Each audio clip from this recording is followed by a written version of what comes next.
Continuamos en Foco Político con Carlos del Pozo a través de ATV Canal 35. Agradecido de que ustedes, domingo por la tarde, pues dispongan de su tiempo para acompañarnos.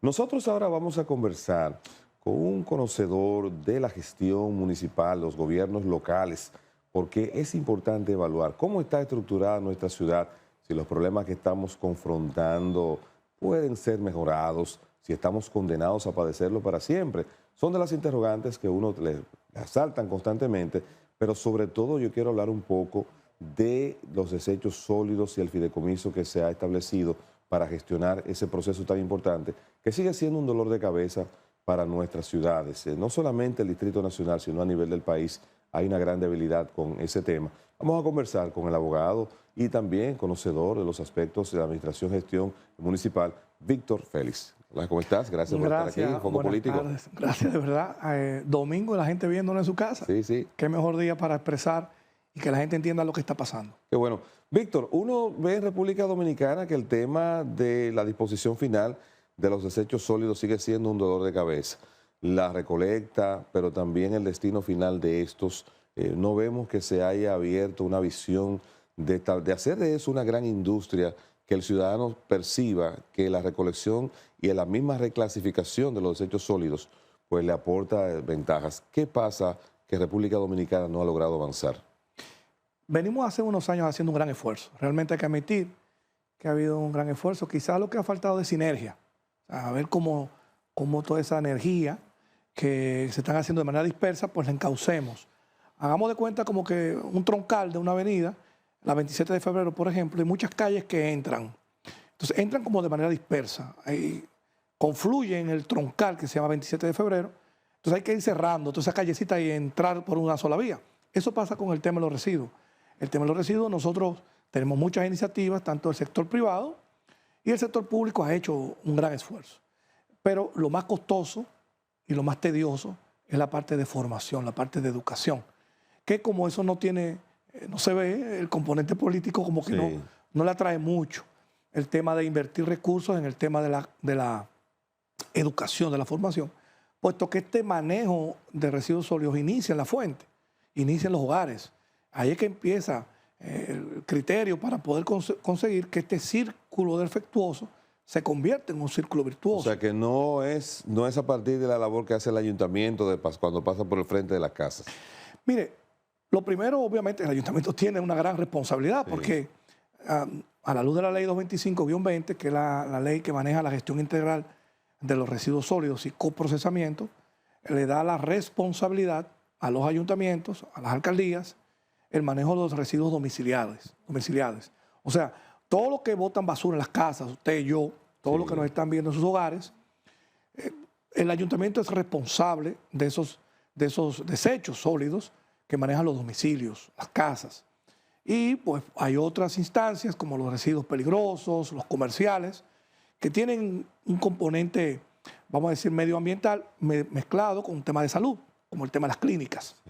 Pero para que el ayuntamiento pueda hacer una recolección diferenciada, lo primero que usted tiene que diferenciarlo en el hogar. Porque a veces usted lo diferencia en la casa y el ayuntamiento lo coge y lo mete todo en el mismo contenedor, en el mismo camión. Por eso es un componente de formación primero, que lleva muchos años, es costosísimo, es tedioso, pero vamos a admitir que hemos avanzado en qué aspecto. Bueno, a la luz de esta ley, de la 225-20, que se le entregó al Ministerio de Medio Ambiente y Recursos Naturales, lo que se le conoce como la disposición final, o en los vertederos, lo que conocíamos como vertederos, y obviamente las estaciones de transferencia, algunos centros de clasificación de residuos. Eso lo maneja el Ministerio de Medio Ambiente a partir de esa ley. Y como es un problema de dinero, porque gestionar los vertederos cuesta mucho dinero, lo que más se gasta es combustible, porque aquí no hay un vertedero que no sea empujando la basura. Entonces, esa misma ley creó un fideicomiso que se llama hoy DO Sostenible, un fideicomiso que se creó, que primero el capital semilla lo aportamos todos, usted, yo, todo el que tiene una empresa en la República Dominicana paga desde 500 pesos hasta 12, 6, 10, 12, 15 mil pesos, dependiendo la naturaleza de su empresa, aporta todos los años. ese fideicomiso tiene acumulado unos 4 o 5 mil millones de pesos y hay una norma para usted echarle mano a ese dinero. ¿Para qué este dinero? Para lograr que los vertederos se conviertan primero en destinos finales donde los residuos sean clasificados, separados, de manera que lo que se pueda reciclar se recicle y lo que no, pues se trate. Se han hecho esfuerzos, se han cerrado algunos vertederos con este fideicomiso. Son a cielo abierto. Que son a cielo abierto. Por ejemplo, el de Guiriguiri en Verón era un problema, inclusive para el turismo, porque cada vez que se incendiaba, los turistas salían corriendo. Bueno, ese vertedero está cerrado hoy en día. Intervenirlo, sanearlo, curarlo, cuesta mucho dinero y pues se está haciendo un gran esfuerzo realmente. Todavía falta mucho. Repito, la educación, la mecanización de esta recolección, porque hay que tener equipos para eso, porque el ayuntamiento todavía no está preparado para ello. Obviamente un centro de clasificación antes de entrar al vertedero y después el tema del residuo sólido ya colocado, el que no se va a reciclar en el destino final. O sea, todavía estamos en pañales, pero vamos caminando bastante. Esa parte de la educación, ¿quién la va a asumir? Porque una de las quejas constantes y una realidad es la limitación de recursos que tienen las alcaldías. El gobierno no le entrega el presupuesto que por ley tiene asignado. El gobierno dice que no tiene la capacidad de recaudación para cumplir con esas exigencias. Entonces, ¿quién se va a ocupar de educar a la población para que logremos empezar con la reclasificación o la clasificación de los desechos sólidos en el hogar? Es responsabilidad absoluta de los ayuntamientos. Okay. Es una responsabilidad a cuerpo completo de cada alcaldía. De hecho, el componente educativo está en el presupuesto del ayuntamiento.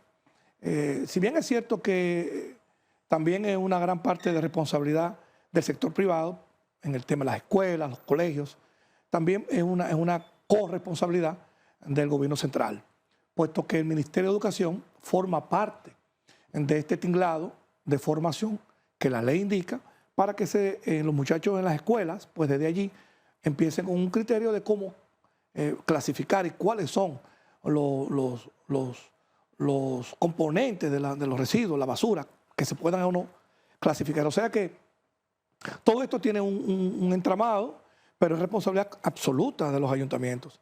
Ciertamente se requieren recursos.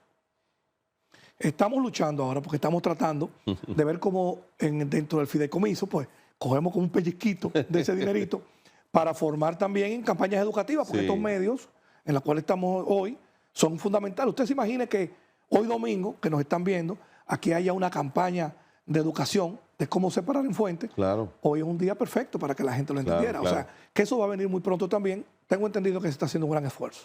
Dentro del aspecto que involucra a la ciudadanía, nosotros hemos visto, por ejemplo, que sobre todo la alcaldía de la capital, del Distrito Nacional, ha realizado campañas que la ha hecho de manera focalizada y puntual.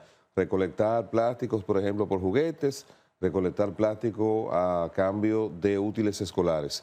Si esa iniciativa, por ejemplo, la última que se hizo, se mostró que la población le brindó un amplio respaldo, ¿no pudiera ser esta iniciativa replicada en otras alcaldías como forma de ir involucrando a la población dentro de esa campaña educativa? De hecho, se hacen. Otros ayuntamientos lo hacen, otras alcaldías lo hacen. Lo que pasa es que esto a veces la gente lo cuestiona porque no es sostenible. Ok, sacamos ese día 10, 12, 15, 20 toneladas de plástico de las calles. Pero, ¿qué pasa mañana? ¿Qué va a pasar pasado mañana? Si no hay un incentivo, la gente realmente va a empezar a seguir clasificando. O como la famosa campaña que hacían estos que fabrican calditos de pollo, que tú guardabas los sobres un año entero porque tú sabías que en diciembre venía tal o cual concurso. La gente no tiene dónde guardar los plásticos, a dónde lo voy a acumular. O sea, esto debe ser parte como de una campaña sostenible, permanente, que genere también recursos, riquezas, porque nadie quiere ser buzo. Ningún niño le dice a su papá, papi, cuando yo sea grande quiero ser buzo. Un buzo es un indigente, realmente es un indigente. Pero sí el reciclador tiene algún tipo de especialización en esta cadena de valor, por lo cual creo que el esfuerzo hay que hacerlo para que no solamente sea por juguetes en Navidad o en los Reyes y en útiles escolares ahora, a mitad del año, sino que esto sea de manera permanente, buscar cómo se estructura un equipo de trabajo alrededor de todo esto. El ayuntamiento está hecho un gran esfuerzo, no se puede negar. De hecho, a la gente le interesa esto, le interesa, sobre todo porque ya los hijos nuestros tienen otra mentalidad. Sí. O sea que vamos a valorar el esfuerzo que hacen, pero soy del criterio que hay que hacer un poquito más esfuerzo en que esta campaña sea sostenible en el tiempo y permanente. Pero en otros países, cuando uno visita, por ejemplo, viaja a Europa, te das cuenta de las máquinas recicladoras, que no es quizás el hecho de realizar esta campaña 2 veces al año, quizás 4 veces al año, es lo que crea el problema de que la gente no tiene dónde acumular tantos plásticos.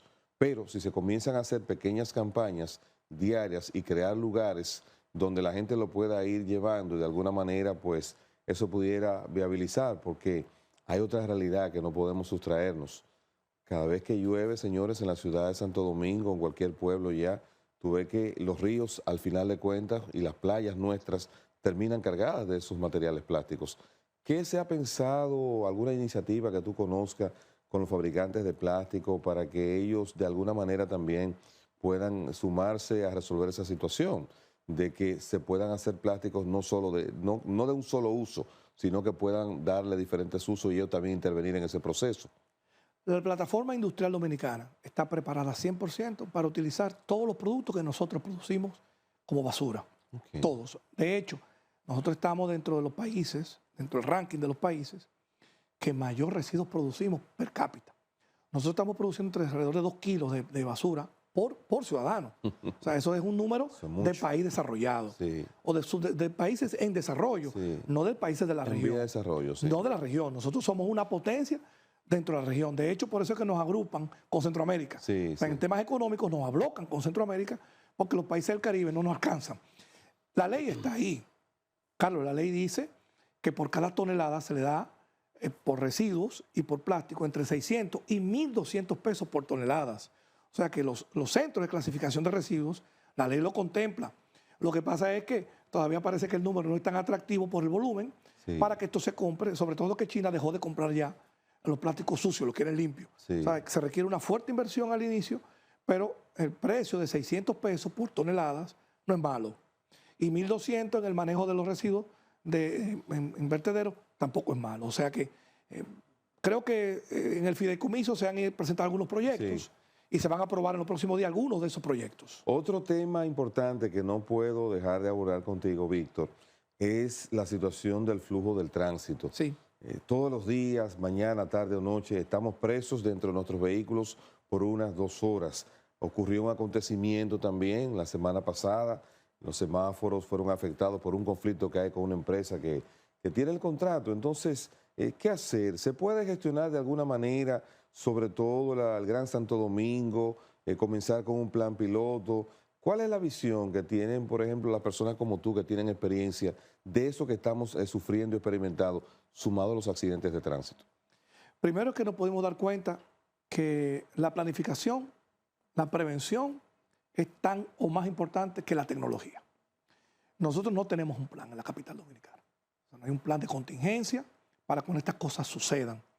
Lo más grave de todo esto fue que fue adrede. O sea, que el gestor que administra el sistema semafórico de la capital dominicana lo hizo a propósito. Eso es lo delicado, lo grave. O sea, la discrecionalidad que tenía esta empresa en paralizar el país. Porque cuando usted está parando la capital dominicana, donde se genera el 30% del Producto Interno Bruto del país, eso es atentar además contra la vida del ciudadano. ¿Cuántas personas en ambulancias o con situaciones médicas se vieron envueltas y no llegaron a los centros médicos o con una emergencia médica debido a muerte? Eso debe ser atendido rápidamente. Bueno, sí existen soluciones, Carlos, existen muchísimas soluciones. De hecho, el Ayuntamiento del Distrito tiene varios estudios, los famosos pares viales, algunos ensayos que se han hecho, pero no son sostenibles porque vemos que arrancan muy bien. Es la cultura del operativo. De que aquí vivimos en un país de suceso. Sí. O sea, parece que aquí no tenemos la costumbre de darle seguimiento a las cosas y pues obviamente esto demostró fragilidad. Lo segundo también que el Estado dominicano tiene que saber y revisar a quiénes le damos contratos. Hay que ver también a qué tipo de empresas nosotros contratamos para que manejen temas sensitivos como el de la ciudad. Mire, existen algunas soluciones de cambios de vía que son bastante atrevidas. Le digo atrevidas porque esto va a generar una disrupción comercial, pero los países tienen que salir adelante. O sea, cuando usted vaya a cambiar el sentido de una avenida, que ciertamente tiene centros comerciales hoteles y se van a ver afectados, bueno, pero es peor que se afecte la dinámica de la capital. Parece que ha habido todavía falta de voluntad política para tomar estas decisiones. Cierto es que no tenemos tampoco un plan de ordenamiento territorial efectivo, porque aquí cada quien construye un restaurante donde quiere, un hotel donde quiere. De hecho, usted visita un restaurante, que yo sé esos restaurantes que yo le he visto a usted, usted le pasa la llave a un vale parking, pero el vale parking lo que hace es que se encarame en una acera o lo deje en el medio, él no lo lleva a un parqueo. Él te quita el problema de encima, usted pero se transfiere el problema por 200 pesos, por 100 pesos y crea el caos. Entonces, en este momento, creo que debemos evaluar todas las propuestas que tenemos. Son propuestas muy buenas que debemos empezar a implementar en la capital, los pares viales.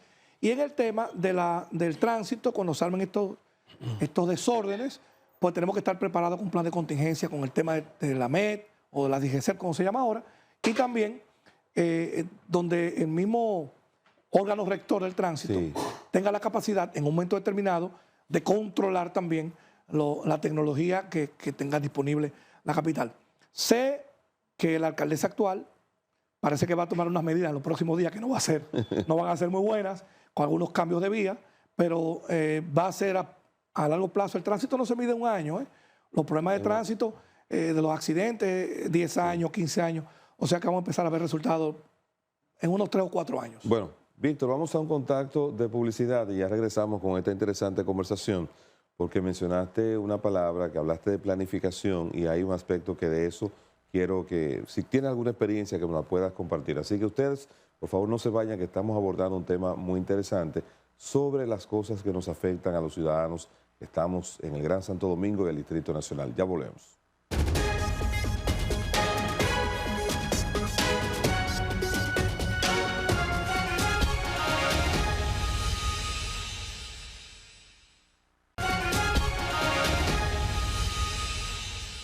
Vamos aquí en Foco Político con Carlos del Pozo. Estamos conversando con Víctor Félix, experto en temas municipales y gestión de gobiernos locales, la planificación. Y otro aspecto también que nos queda pendiente, y los mercados.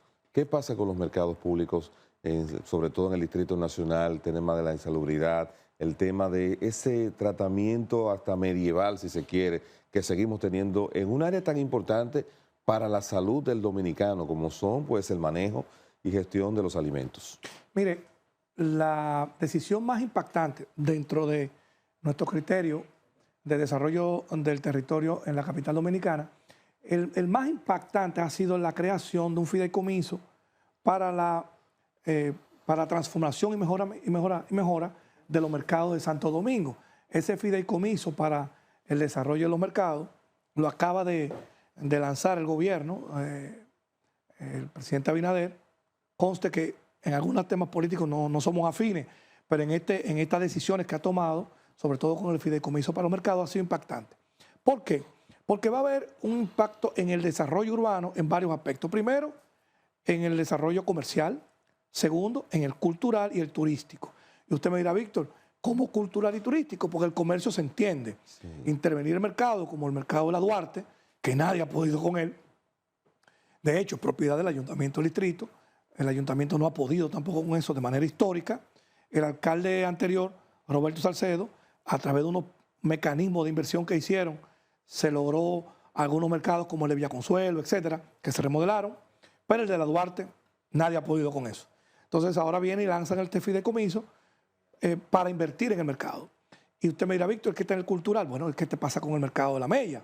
Están los artesanos. Sí. Ahí hay un secretismo religioso, cultural importantísimo, porque ahí hay árabes con su religión, están los haitianos con su religión, sí, los dominicanos con la mezcla de la Virgen más otras cosas que creen. O sea, ahí hay un secretismo cultural importantísimo. Sí. Y sobre todo los artesanos. O sea, ahí también hay una gran importancia en el tema cultural y turístico. Y obviamente la capital dominicana está muy disminuida en visita de turistas. O sea, apenas nos están visitando unos 300,000 turistas, es muy poco. Todo el mundo se queda por allá, porque no hay un circuito. Todo lo que hemos visto en otros países que te montan en un bus y tú pagas X, te pasan por los mercados, por la zona de interés. Entonces, este fideicomiso tiene la intención de crear también un circuito que nazca en la zona colonial, pase por el mercado modelo, suba al mercado de la Duarte, atraviesa otros mercados más, llega inclusive a Mercadón, al mercado que está allá afuera de la ciudad, y a través de ello también algunos puntos turísticos importantes, porque ahí está el zoológico, está el botánico. O sea, crear este circuito y este fideicomiso va a impactar de manera urbana el desarrollo de la capital. Sin embargo, esto va unido también a un tema de planificación, como usted dijo antes de la pausa. Sí, sí. Esto hay que planificarlo muy bien, sobre todo porque en las intervenciones que va a haber se va a afectar mucho el tema comercial. Porque imagínense usted, si usted transforma el mercado de la Duarte en un mercado como el mercado San Miguel o un mercadillo estos modernos que hay para asistir el dominicano común y le puedan aceptar su tarjeta de crédito, parqueos vigilados, haya una cadena de frío que usted sepa que está comiendo un buen alimento. Usted se imagina, los supermercados van a bajar las ventas. Me digo los grandes supermercados, las cadenas. Esto va a crear también un dinamismo comercial del menudeo, va a derramar riquezas entre más personas. Eso es importante. Pero el ayuntamiento, el distrito, debe pensar también en el comercio, si se disminuyen este tipo de negocios, debe estar atento a todo esto. La planificación es vital. Obviamente, ahora entraron muchos alcaldes nuevos. El 80% de los alcaldes que tenemos o son primera vez o volvieron después de haber estado anteriormente. Sí. Pero el 80% de los alcaldes cambiaron.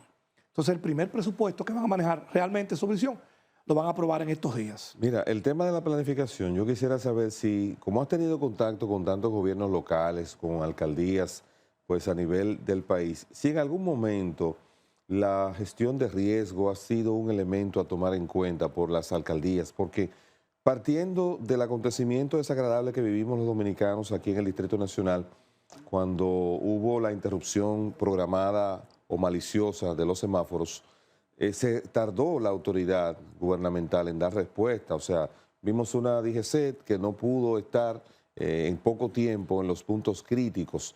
De alguna manera, en algún momento, las autoridades de la ciudad se sientan a planificar o a evaluar o a gestionar, o tienen expertos en gestión de riesgo que puedan prever posibles situaciones, porque ya lo hemos visto también con el tema de las inundaciones, son inevitables, pero el nivel de la respuesta a veces llega o se siente que llega tarde. ¿Qué pasa con eso?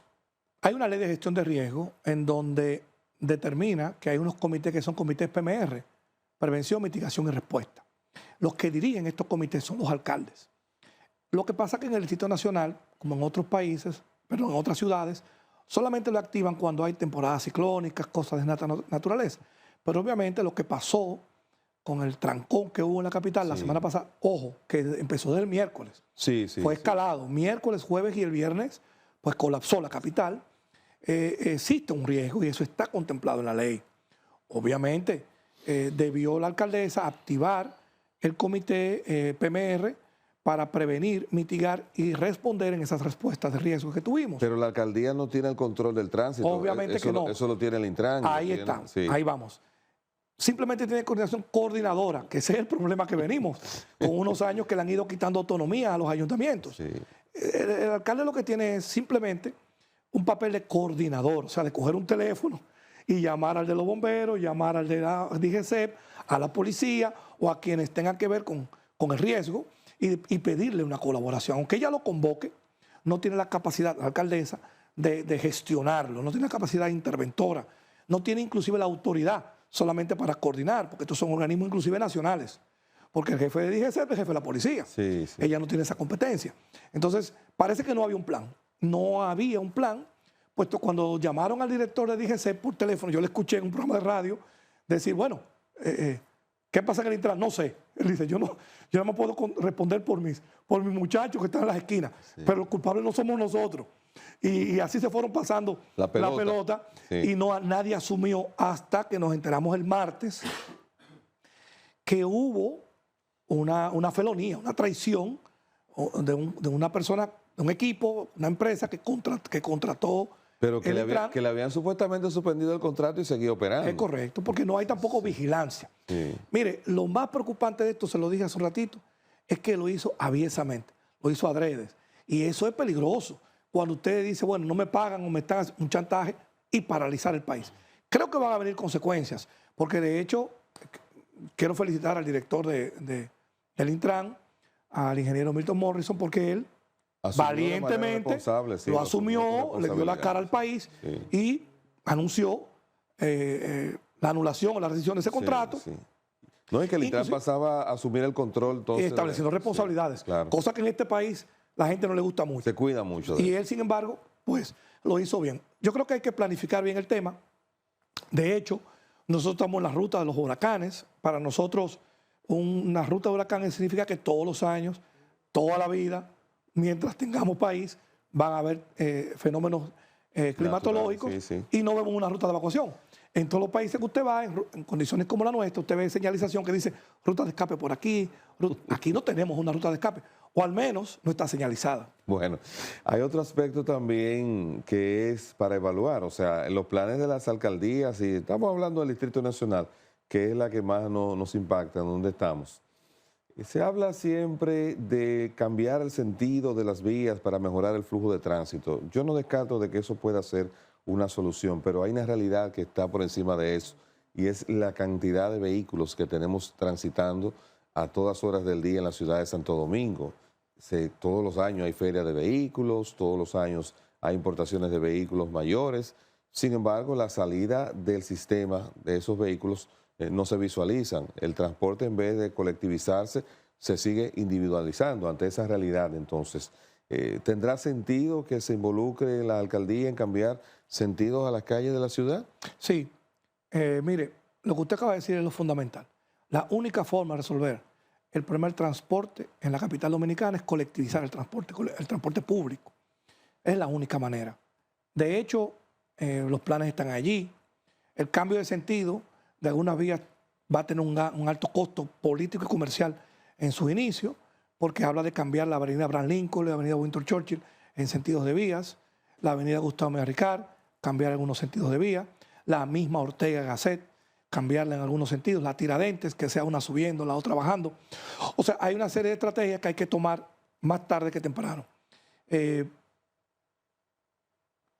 Hay unos estudios que parece que este gobierno no va a terminar este periodo sin que se inicie, que es el tema del tranvía por la avenida 27 de febrero. Sí. Ya están interviniendo la 27 con Isabel Aguiar. Es un estudio viejo, eso es parte del corredor Duarte, que empezó de cuando el presidente Fernández, sí, y quedaron esas obras pendientes. De hecho, el túnel de la Ortega Gasset es parte de ese circuito del corredor Duarte que interviene la capital dominicana. Y sabemos que la 27 de febrero va a venir un tranvía.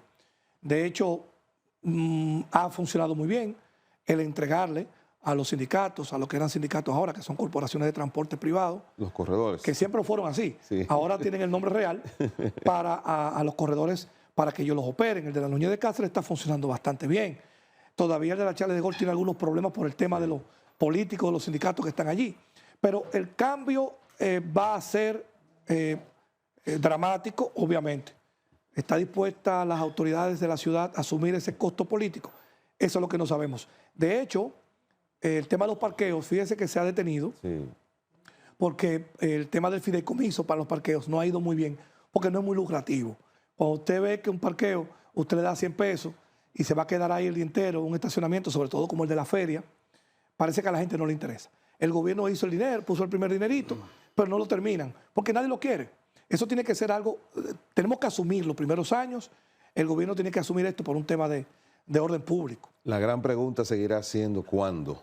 ¿Cuándo lograremos entonces que ese conjunto de iniciativas por lo menos se comiencen a causar para uno poder decir en 5 años, en 10 años? Porque en realidad la toma de la decisión se va pasando gobierno tras gobierno y ninguno la asume. Le voy a dar un dato. Sí. Hay un plan maestro de gestión de tránsito en la capital dominicana, está hecho. Lo tenemos ahí hace varios años y se han ido implementando primero algunas normas que hay que ir aprobando, a un tema de leyes que hay que ir aprobando también, y el tema del uso del suelo en la capital, que aquí hay unos 54 o 55 polígonos que hay que normar y hay algunos cuantos, muchos, me atrevo a decir que era más de la mitad, que no están normados.